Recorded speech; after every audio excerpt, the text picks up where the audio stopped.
And I'm adding like some new fun like interlude transition stuff today. Anyway, last step is to switch the audio. So now they're going to be able to hear your lovely voices. And now I can put on my headphones so that I can hear your lovely voices and jump into the intro. So we'll just real quickly, let's just do a little spotlight. Okay, awesome. So hello and welcome to episode 17 of Laughing Into the Void. I'm your host, Tom, and co-hosting with me tonight, as always, is the lovely Rosalind Paris. Hi. Always catches me off guard every time. Anyway, you can watch our previous broadcasts on the District Comedy YouTube and Facebook channels, or listen to them on most podcast platforms. Additionally, if you enjoy the stream, please consider making a donation of any size at district-comedy.live. Alternatively, you can like, share, and subscribe to our stuff. That also helps. But I'm really excited because here with us today, we have Martin Morrow. Martin's been doing stand-up for over a decade, was on Last Comic Standing, Laughs, and Coming to the Stage. He's also recently appeared in commercials for Toyota, Progressive, and Lifetime's Recipe for Seduction, the KFC movie. You can find him on Instagram at Martin M. Morrow. And check out his special, Magic of the City, on iTunes, Spotify, Amazon Music. Pretty much all the platforms have it, so you can find it. And yeah, I think, I also want to mention he's going to be performing next Friday with us on March 19th for Stand Up for a Cause, our benefit for AIDS Committee of Toronto, ACT. So thank you so much for being with us today. Hey, thank you for having me. Thanks for coming on. We're excited.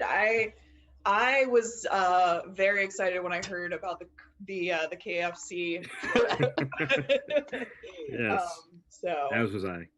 You're part of entertainment history, just being a part of that. Yeah, I'd agree there. I'd agree. That was something I was not expecting to get the kind of coverage, for lack of a better term, that it did. Yeah. I mean, people love KFC, right? But yeah. Yeah, so we're going to start the way we start every show. We start and end every interview with the same question. But how would you describe your sense of humor to someone who has never seen you perform? I am a kind of a multifaceted comedian. I do improv, stand-up, sketch, and I try to implement that within my stand-up as well. So I go off the cuff a lot. That's more so because I have a short attention span. And we'll, like the last show I did, for example, I did a live show this past week when they had a porta potty in the front, and just because I remember I had to poop really bad. Like, I'm at that age where I don't care when or where. If I have to poop, I'm gonna go. So I used I waited till the show started at least, and then I went and used the porta potty. And I remember when I came out, there was a guy standing there, and I was like, okay, I don't care that it's this dude who's here to see that I've pooped. And I talked about that for like 5 minutes. That was my opening joke, was about taking a dump there. And remembering too that, like, earlier I wanted to go earlier, but there was a girl in line, and she was like, yeah, no one's destroyed it yet. And I was like, okay, well, I guess I'm gonna have to wait until I can get my moment in, to destroy that toilet. So yeah, so I just like I said just now, I just go off the cuff a lot, and a lot of stuff is about race, not really a lot about politics, but just my kind of general feelings on things, and what's happening in pop culture and the news. I'm a big nerd, as you see by my action figure collection behind me. And yeah, so I just like to talk about those kinds of things, just really dive into what's happening in my orbit. Awesome. Nice. There's already a couple things because of your answer that I kind of want to talk about, because I believe you also do, I don't know if it's a continuing thing, but the Nerdy Mic, right? Yeah, I hosted a Nerd Mic, and then we're about to do it again through Rampantly. Oh, cool. Soon. Yay. Awesome. We love Rampantly here at District Comedy. They do a lot of good shows. But I'm also interested because you kind of mentioned the like improv and sketch stand-up writing background. do you want to talk about your writing process a little bit? Just because me and Roz both come from uh, improv backgrounds as well, and I know that you did some stuff with the Second City, and their whole philosophy is like the improv as a writing tool sort of thing. So This is our selfish question where we milk you for information for ourselves No, specifically. I dig it. Which is good. Yeah, please milk me for all of the information until I'm dried. Take all of my milk. Nothing left in the just udders. shrunken There's- udders. Yeah. Just little shriveled nips hanging down. All 8 of them. Yep. Probably didn't need to have those sounds. Yeah, I did. I toured the Second City and was on the main stage and taught there for a little bit as well. And my big kind of takeaway is like, yeah, sometimes it is good. So much of improv is pulling characters from your real life, or be it that person you see at the bus stop losing their mind, or your uncle that you saw twice and was like, wow, that guy's kind of weird. So pulling so much of that into your performance, and then that itself might spark a memory of something, and pulling that into your writing to do for your stand-up. That's what I like to do. So it, like, in those off the cuff moments, allowing that to still present itself as an option to create for something more substantial. So like, going back to my poop example, I feel like this is going to be a running theme all night.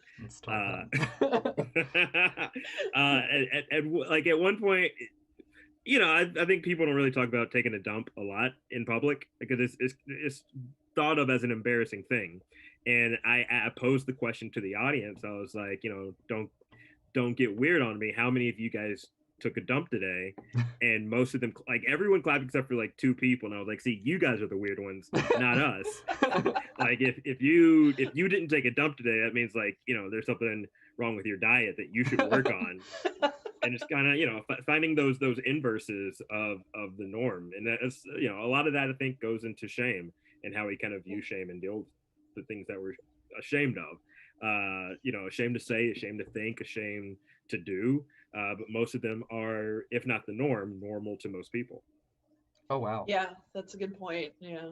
So would you say that's like a running theme in your comedy, is kind of like different perspectives or analyses on shame? In a way, yeah. Like, I like talking about.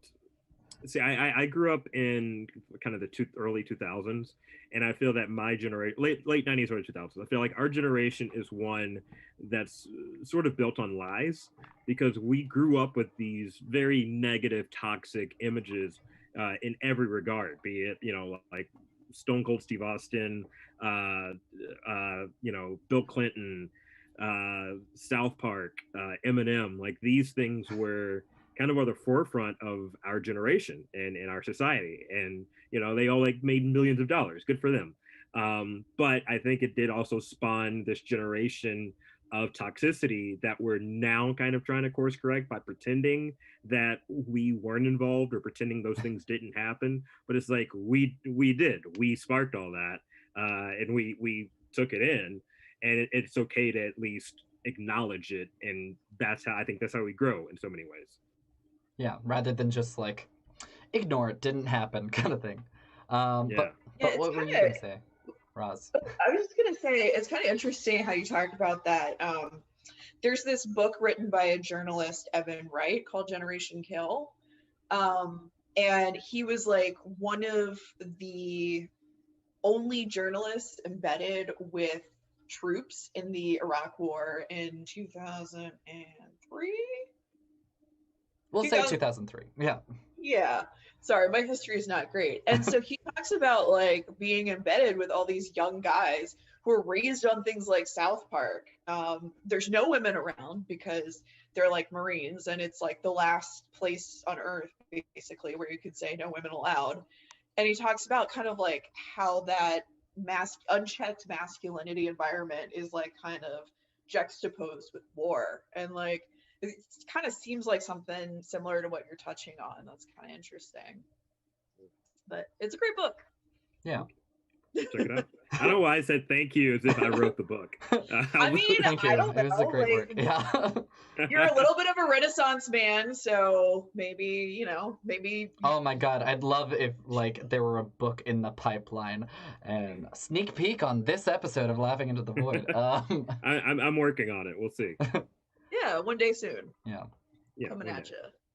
But kind of going more into your like comedic perspective. I believe from my research, which who knows how good or accurate it was, but are you originally from Birmingham, Alabama? That is true. Yes. Oh, okay, cool. So, kind of asking like what was like growing up there and how that might have had an influence on your comedic style, and then, I'm guessing, but would love a confirmation if that was motivation for. I believe that's where your special was filmed as well or recorded. Yes, that's where that was recorded. They go by the Magic City, so it's like it makes sense to record Magic of the City here. So yeah, that's where it was in front of a packed audience, or Saturn in Birmingham, with family and friends and people I don't know. It was all laughs, all fun, all joy, all happiness, all those things. It's always great when you show up to a gig and there are people that you don't know there to see you. That's like, oh yeah, that's the dream. But so do you feel like growing up in that environment has like affected your comedy at all, or do you think it's like changed your perspective a little bit? Because I feel like growing up in Alabama is probably a pretty stark change pretty distinct upbringing as a kid. Yeah. Yeah, it was. And a lot of it too is the type of thing of like you don't realize what's bad or racist, for lack of a better term, until later on when you like kind of retell your stories and people are like, oh wow, that's fucked up that happened to you. You're like, what are you talking about? No, I was 9. You're like, no, that's a bad thing to happen to a 9-year-old.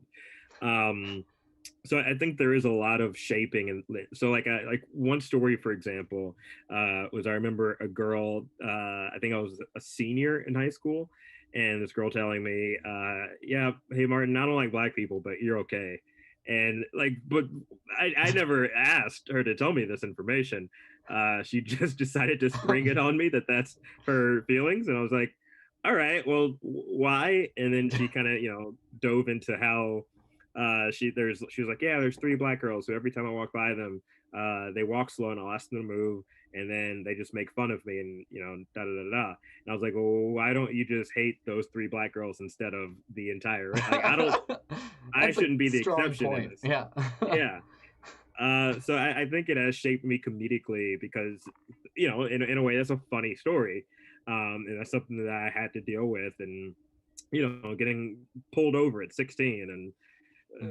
For no reason by like 9 cops, and finding the humor in kind of sad situations. But I think therapy plus time equals comedy. Yeah. So it is a lot of uncovering not only that, but like what are the injustices we still deal with? What are the injustices that we have within ourselves, our own little microaggressions or prejudices against prejudices.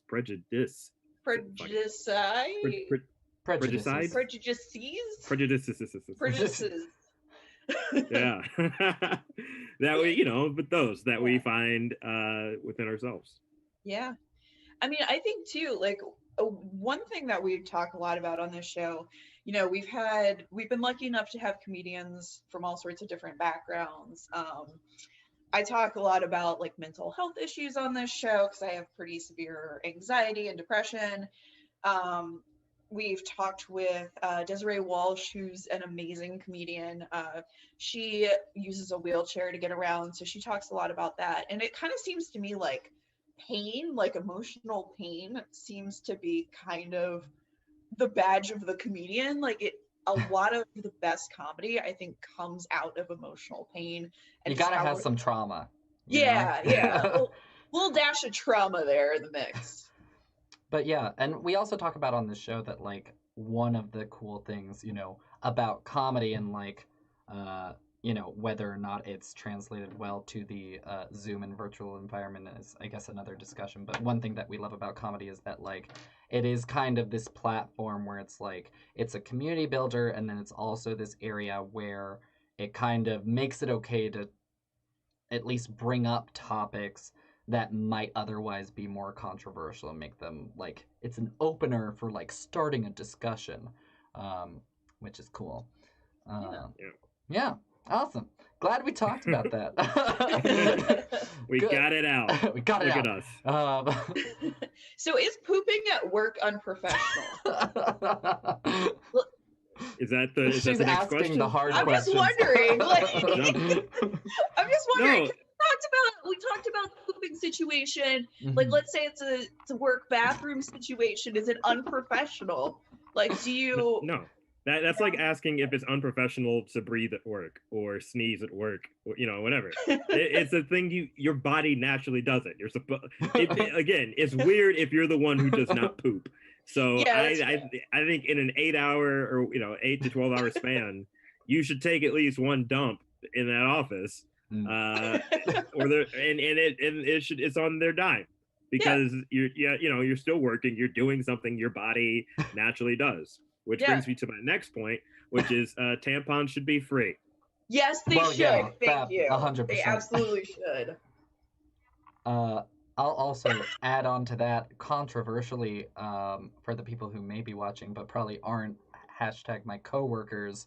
But I will also, because of that, run and hide in the bathroom like 5 times a day just to get away from people, because I know they won't bother me in there.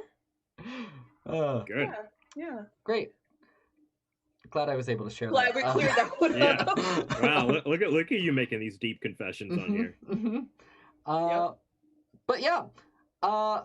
Okay, cool. Moving on. I also want to know if you want to describe a little bit your journey in the entertainment industry. I feel like you are much more famous than the people that I'm used to interviewing on my show. So because of that, I'm very curious. For those who also may be watching who are like burgeoning comics trying to make it, what advice you would give them, or like if there was a specific thing that like helped you break into the industry. Wow, you're stealing all my my brain power. Okay.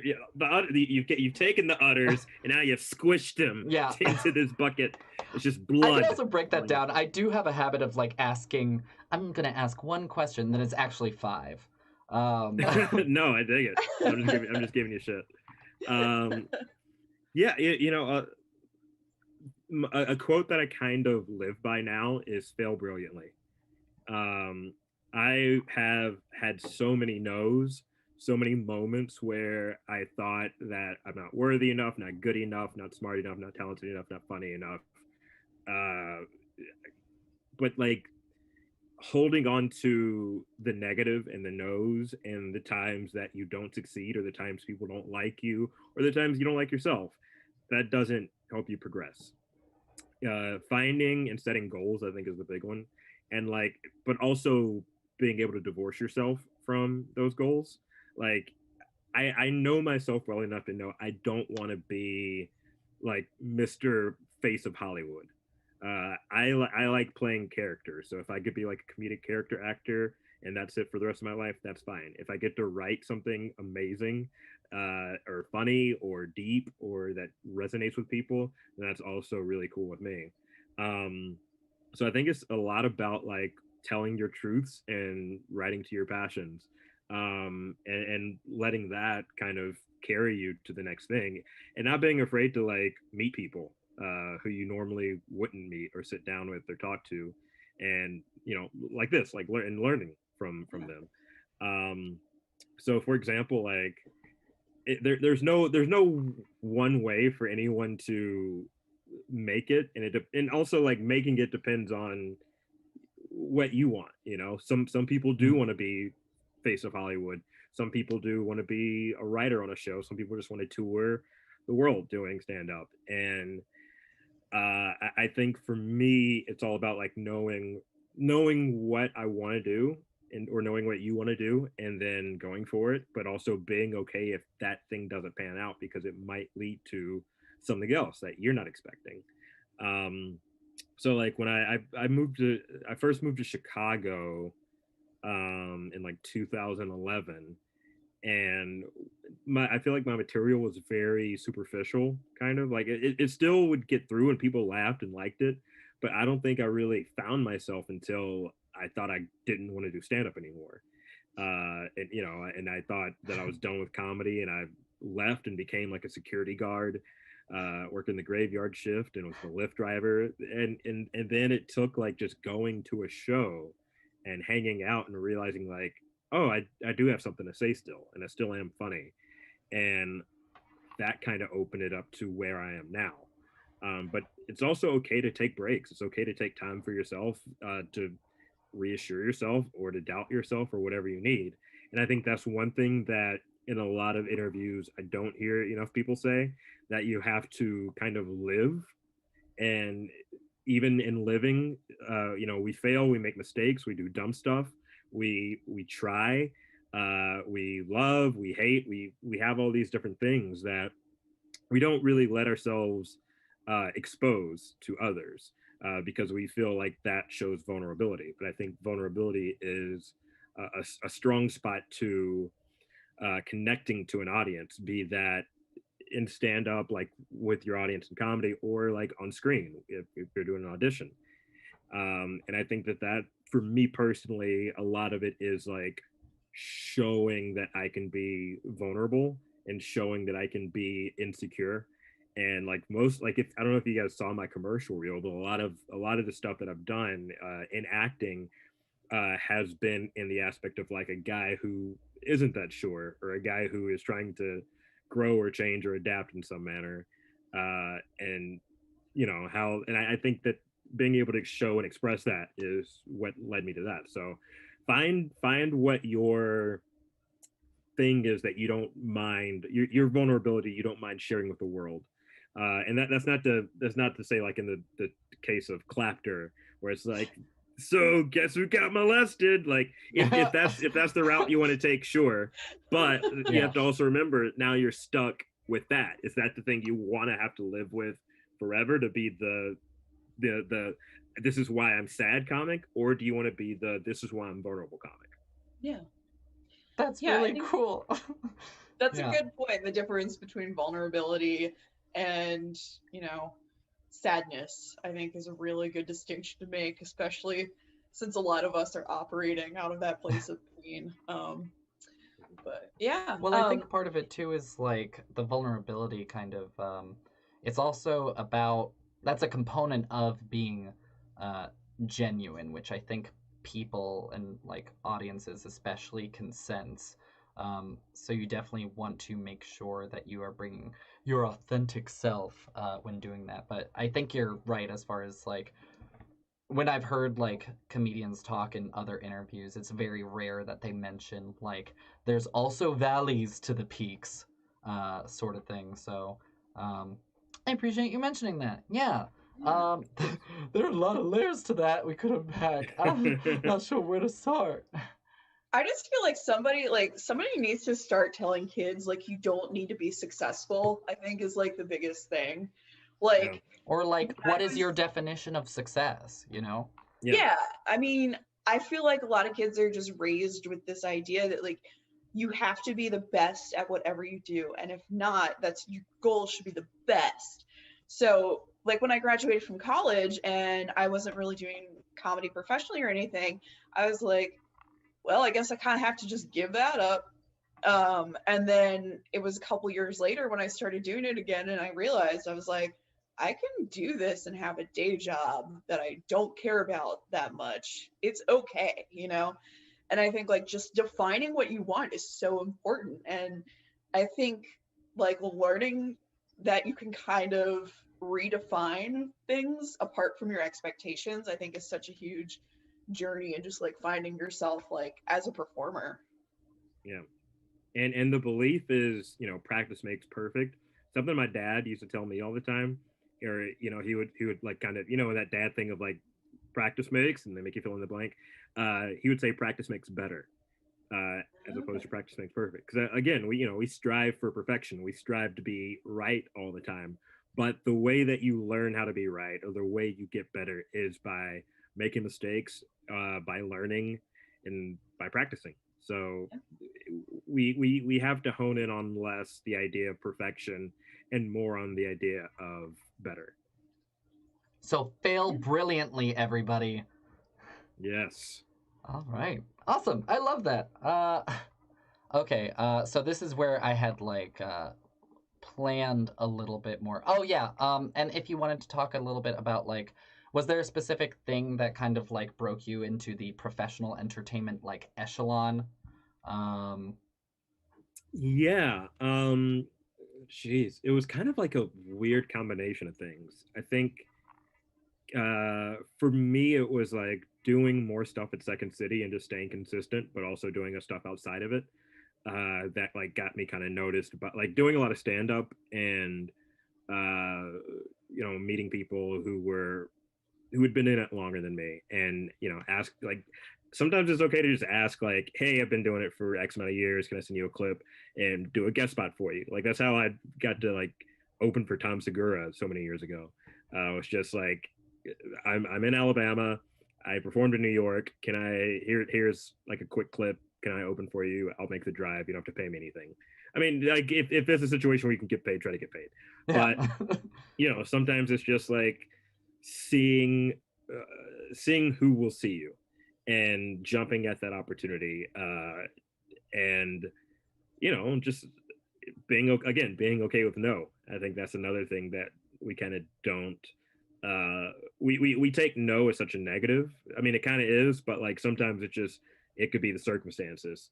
And once you figure out like what you want to do professionally, just keep pursuing that thing, and then other stuff will kind of circle around it. And I think that for me was it. Like just I wanted to do stuff at Second City. I didn't care about any of the other places. I wanted to do stand up, and I wanted to perform at the Laugh Factory in Chicago, and didn't care about any of the other places that much really. And that kind of built the audience of people who noticed me, and that's how it became kind of more of a professional thing. Yeah. Awesome. Yeah. I think that's important to note too, is like, yeah, having like a real tangible goal, or like a specific place that you want to work with, that you can focus all your energy towards. It also kind of reminds me of a little bit when we were talking with Mike Moran, just because he's talking about like talking to people, and how he has found that for his podcast, at least, it has been easier to like get famous people to come on the show because everybody's kind of like closed up because of the pandemic. So that's how he got a top tier Ramon on his show and a lower tier Ramon on his show. He also, yeah, I think he also got a long time Ramon, like the band the Ramones? Yeah. Or a different Oh wow. Yeah, like the band. Most of the good top tier members are dead, but there's one left, and he got to interview that guy, so that's pretty cool. But I think he also just lucked into a Patton Oswalt interview once, because Patton Oswalt just happened to be in Baltimore. That's where I live, and where Mike lives, and he just happened to be at a coffee house in our neighborhood, like tweeting, and so Mike would just like tweet him back, and he was like, you just gotta not be afraid to ask people, and more people than you think will answer you. So yeah, just being open, like, I'm gonna throw it out there, and if they say no, that's cool. But yeah, cool. And then I'm glad you also mentioned the Second City too, instead of me just being the only one to bring it up over and over. But like, okay, so like seriously fangirling, that used to be like my goal for a while, was like, oh my god, I want to like work with the Second City, blah blah blah. And since you worked with their touring company as I'm not sure in what capacity, possibly understudy, but also on their main stage pretty recently, back in 2017 for their 105th review. What was it like working with them in those different capacities, and how would you compare the experiences as like did you kind of like the touring life and going from one city to the next? And like, those are also awesome shows because like we see them at the when you guys come to the Kennedy Center, but here in DC, and they're awesome. Yeah. But also, yeah, one of the main stage shows too. Yeah. I preferred touring because it just felt like um it felt more freeing, and you change material every so often. You would have a chance to write material, and that could also be ever changing, and do some material that's based on whatever location. The money wasn't as consistent as the main stage, and I think that oftentimes too, like being on the main stage, people just kind of fall into this repetitive depression, and like I don't think for me at the time mentally I was in a place where I could honor the show as well as I honor or write it as well as I wish, looking back, um and be that being a 20 something immature kid from Alabama or whatever. But uh in a writing sphere and in a resume sphere, it was a very cool experience. I wish I would have gotten a therapist sooner. That would have made things a lot easier. Also a And recurring theme on this show. yeah, yeah. Yeah. Recurring theme in comedy. Yeah, and I'm sure there are things I would have learned or done differently or better, but overall it was a pretty good experience. Awesome. That's really cool. Yeah. Yeah. Also, a friend Ralph Anthony is going to be doing a podcast soon about comedians, therapists. So that might be something cool to check out. But you also mentioned performing in a bunch of different cities across the U.S. As far as like, I know you're from Birmingham. You spent a lot of time in Chicago, and then you've also performed internationally: Shanghai, Cape Town, Toronto. Um, so, which is your favorite? Is there like a particular city that feels like your comedy home, or is there one Mm, that like you like the vibe the best? yeah. I really loved performing in New Orleans. I think that was a spot that um it felt like people were just really willing and wanting to laugh in New Orleans, no matter what time or what place. I like performing. Shanghai was incredible. I don't know if their comedy scene is still around or if it's still like what it was because of all this stuff, but and communism. But um, Mm. yeah, that whole thing. Um, but that was another one that like I learned how to talk to international audiences there, and it made like my trip to South Africa like easier because now I know how to talk to people anywhere. And I think that's one big benefit in performing internationally or performing in like a major tourist hub like a Vegas or a Times Square, is because so many people are different and come from so many different places. You have to learn how to tell stories and like explain things without having to explain them, because there are a lot of things like what I learned is like China's history is ever expansive. They had a lot of expats from like Britain and Australia and stuff. So I'd bring up something from America from like 5 years ago, some steezy pop culture reference there, and they're like, we don't know what you're talking about, and like, oh, okay. So Just kind of a that was like, relief. yeah. So I was like, oh, okay, I gotta like talk to you guys and talk about where I'm at in this environment, and talk about things that are universal, like kids, sex, death, marriage, love, hate, breakups, like that kind of stuff. um because everyone's gonna know, like, yes, we can identify with that thing. Mm. And yeah, so I'd say that like, anywhere international is dope too. I could put that up there. New York is great. I'd consider Birmingham slash Atlanta like my home in a way. Trying to think, the last time I performed in Chicago was 2018, 2019, maybe 2018 or 19. But I was also very drunk, so I don't remember too much. Oh, okay. I'm not sure what year it was. Must That be a good night. doesn't count. Yeah.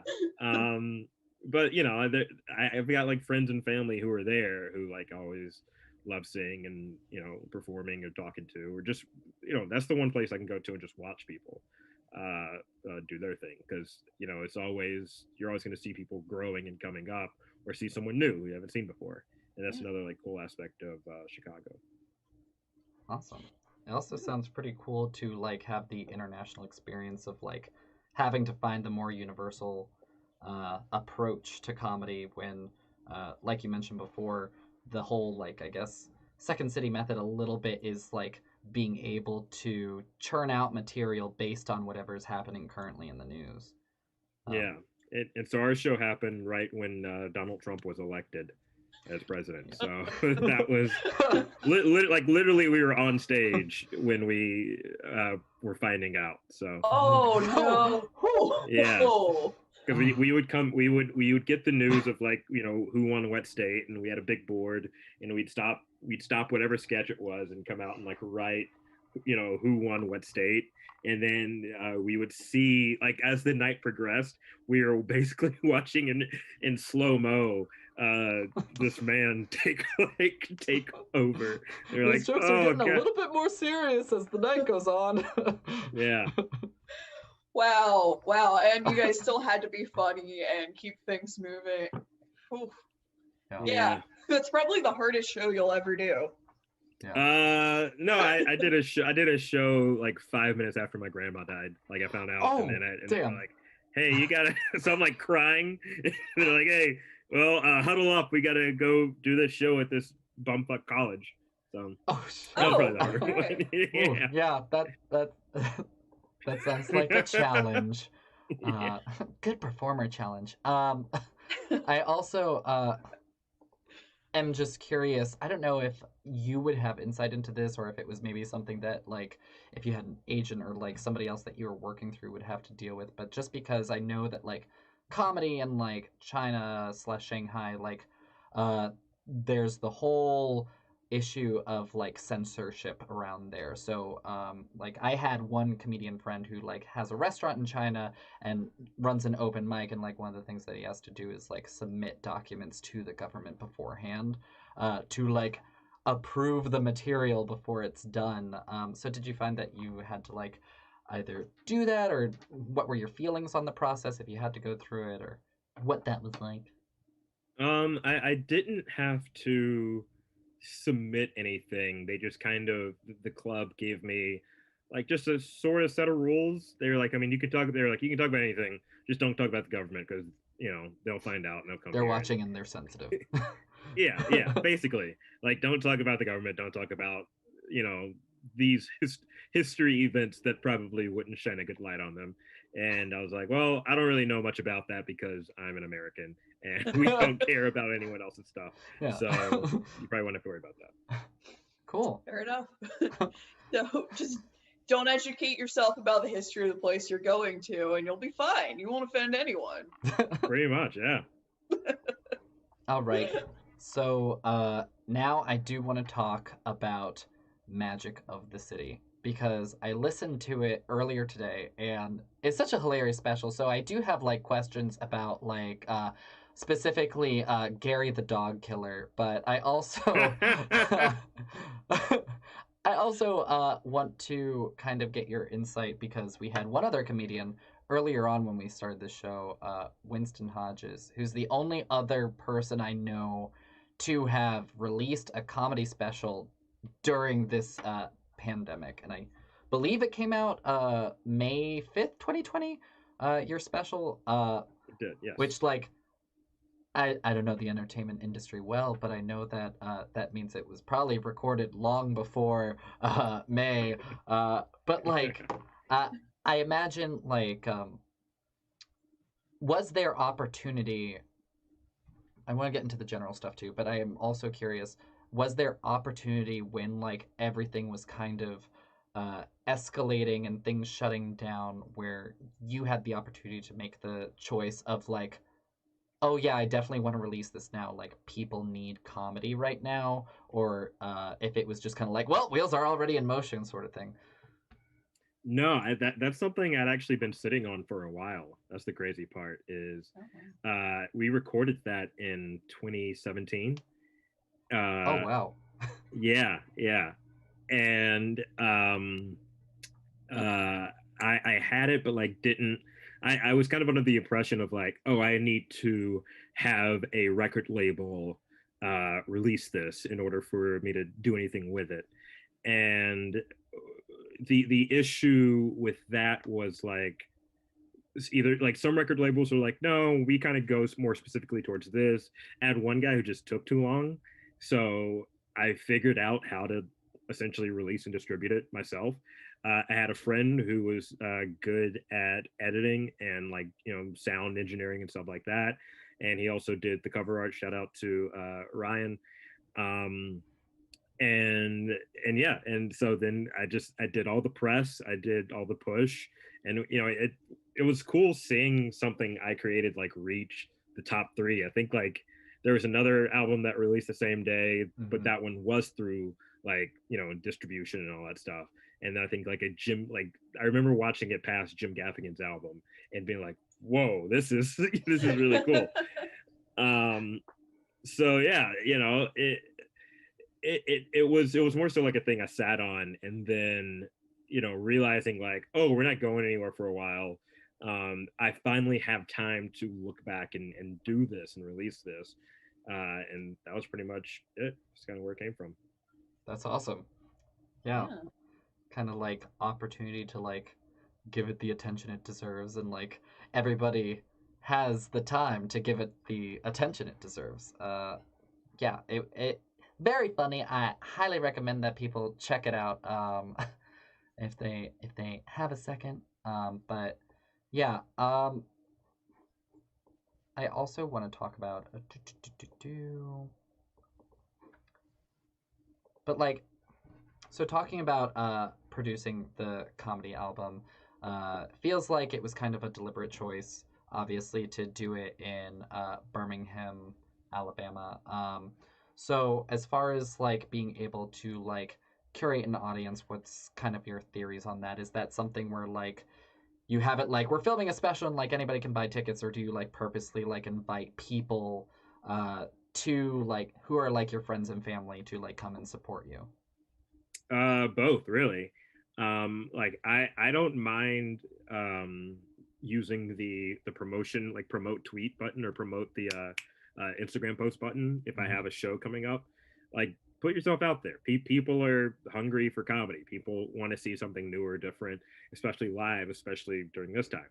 So in terms of like recording the album, I think I did like a couple of interviews beforehand, and told my friends and made Facebook events and told my friends to tell friends, and just really just blowing it up like that. Pursuing, it's good to pursue your own audience, but like you have to build, you have to get people who don't know you, and having them tell people that also don't know you, and just letting that be the growth of it. Yeah, cool. Kind of get out there and network. Good. So were there any challenges with releasing the album during the time that you did? Do you have any apprehensions as far as like if this was going to be seen as the opportunity that it ended up being, or if it was going to be taken with like a level of apprehension? There wasn't really any apprehension, and like if I were to recommend anyone who's trying to release something, now's a good time. If you've been sitting on something for a while, do it while people are like at home and not really doing as much, because things are about to open up again and they're going to stop caring so much about online stuff. But this is a cool way to reach people you wouldn't normally reach. Like I think a month, so like what is it, Spotify sends you the analytics of who from what country has been listening to you the most, and I had like more listeners in Sweden than I did here, and I was like, the only time I've been on Sweden was on a layover flight, so I don't know who cares. But what an impression you made on that layover flight, like right? Hi, I'm Martin. I'm big in Sweden. Yeah. Try the pickled herring. No, it's weird because like sometimes I feel like I look at that stuff for district comedy and I'm like, I feel like we're more popular in Canada than we are in the US, which is fine. I fucking love the Canadians who have been on our shows. But yeah, that's really cool stuff. I I also feel like I'm hesitant to ask this because we've asked it on like other shows before, but since we're kind of in the realm of like talking about like having this opportunity to like invest in more like digital means of networking and connecting, like with the Zoom mics and everything, like A, do you think it's something that's going to stick around once things start to open up again? And B, like, what have you seen as like some of the advantages to like this forum of digital comedy versus like what we are sometimes limited to in live performance? I think we will see it stick around maybe a little bit longer. I think it should be a kind of regular means outside of clubs and stuff like that because in the digital scape we can literally perform for people in other cities and other states and other countries everywhere. Anyone can watch you at any time. And if people are watching a Netflix special or if people are watching, a HBO special, why not watch people that you know or people who can really use that support and use that audience to get better so they can get the money for those next Netflix specials and those HBO specials. So I think that is good in that regard. And I hope that they stay around. I hope people see this as a medium, if not at least for viewers and performers, then for practice, like because you don't have to leave your house. If you're someone like me who's still scared of the coronavirus and has not yet qualified for a vaccine, I am. Right? Yeah, that's why we're here. So get a microphone, man, and you can practice at home. You don't have to go anywhere. If you don't have a car, or if you don't have gas or whatever, it's a good way to still work on stuff from the comfort of your homes. I don't have shoes on right now. I don't get to do that on stage. Yeah, like I've worn nothing but sweatpants for the past week. I think I missed 2 work meetings today. They sent me an email and I was like, my bad, I didn't know. So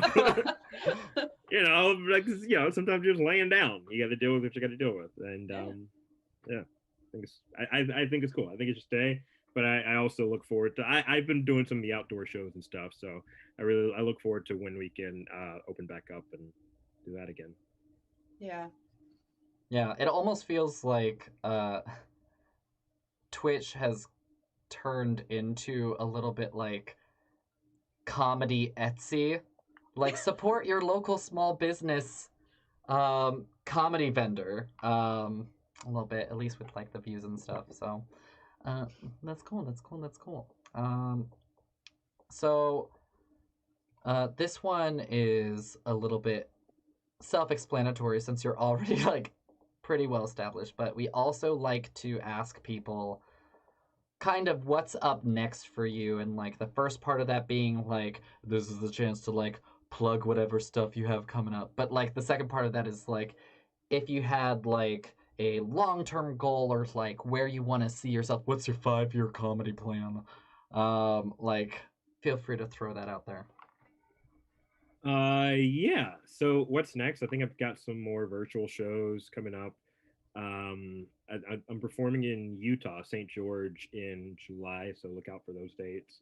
I think we're going to try to record some more stuff. So if you're in St. George or in the Utah area or Arizona, whatever the border is, Nevada, California, come out, make the drive. It's fine. Yeah, and I think I got some other stuff in Vegas coming up too, and like I said, more outdoor stuff. So just follow me on Instagram at Martin M. Morrow for the details on that. As far as my 5-year plan goes, I want to have a house, which is like hard. That's a hard thing to say, and that's like saying I want to join a gang when I live in California, because it's like, you're too old now or whatever. You don't have enough money. I don't know how gangs work. But yeah, that's something I'd like to do. And I want to, write a movie. I want to write for a show. I want to write my own show. I want to feel comfortable and secure financially, professionally, mentally, physically, and emotionally. Awesome. Which I think is also, I think underestimated maybe by the general public, like how hard that is to do in the arts. But yeah, that's awesome. I also appreciate that, like, it's like the millennial dream, at least for me, has been for a while. Like, I just want to own property. Like, I just want to get by and not have to worry about my landlord kicking me out. Yeah, I had an argument on Twitter with this guy yesterday because I said that credit scores should be abolished, and he was like, "What? Why would we abolish credit scores? You guys are crazy." And I was like, "It was invented in 1989. We don't need it. It was just made it was made to screw us. So, if you want to get stuck on that, yeah." It was made to like give people insight into like how much money they make so that they know exactly how much they can screw you over. At least my understanding of it. But okay. Well, it was funny too. I was watching your commercial reel and I saw the Progressive commercial that you were in, I think it was, where it's like the one where you're not your parents, I think is the theme of the commercial. And I was like doing the mental age math and I was like, that guy's around my age. He doesn't own a house. Just like that seems suspicious. Yeah, I was like, man, it's so weird to think like it was easier to get into a commercial about buying insurance for a house than to actually own a house. I don't know. Yeah. Yeah, it's the millennial life. Yeah, one is a three audition scope.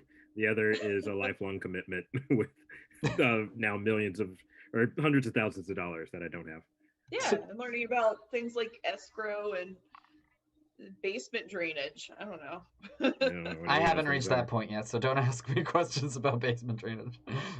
Yeah. Okay.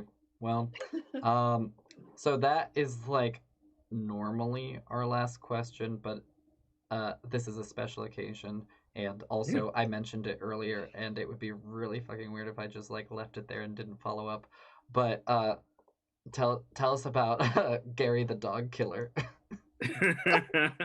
So Gary is one of my good friends from back home. We grew up together. We did marching band together, and anytime I come home, I love just talking to him and hearing his stories of whatever is going on in his life. And it's such a different thing of still being in Alabama and like being kind of a degenerate but now an adult and that kind of thing.